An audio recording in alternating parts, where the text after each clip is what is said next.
Ngayon guys, mayroon akong nabiling ano ba yun? Korean. Akala ko nga apple ito guys eh. Hindi pala. First time po ito. Nakita kasi ng anak ko sa palengke. Korean.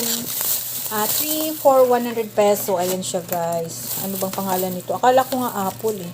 Ang sabi nila is, ano ba yun? Nalaglag ko. Anong tawag nito? Parang ano daw ito kainin eh. Papaya. Papaya. Ayan siya guys. Mahilig kasi yung Sama ako aking anak ng Korean. Ngayon, bubuksan natin. Titikman na natin. Kasi, Ito, buksan ko na ito. sige na. First time talaga ako makakain ng ganitong prutas. Oh, see? Akala ko nga ano eh, apple. Hindi apple kala niya.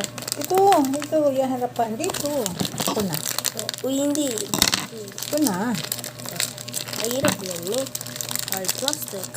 Pakita mo. Ouch. First time akong kakain ng ganito. Kala ko naman kung ano. Parang papaya daw siya, guys. Nasaan na ba yung kutsilyo? Hindi mo ito. Ay, naluto nga. Ang talsik. Uy, Ay, pondo. hinog na ba to? Tingnan Kasi na. ang sabi parang papaya daw. Haha, ignorante. Titikman na natin. Taste test man. Kasi Hintay first kita. time ko lang talagang kumain nito. Fuji apple ata to eh. Mama patanggal. May patanggal.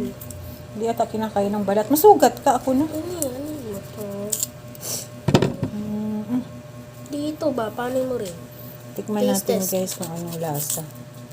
Taste test. Test. Tikman natin. Na. Masarap nga. Tamis.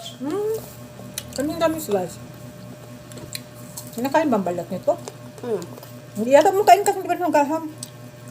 Hindi yan. Masarap pala siya guys. Ganitong ano, prutas. Dinakain mo ang... Harap. Dinakain yung balat. Masarap. Ang tamis. Mm. Mas gusto ko pa ito kaysa apple. Mama, Thanks tatabang... for watching.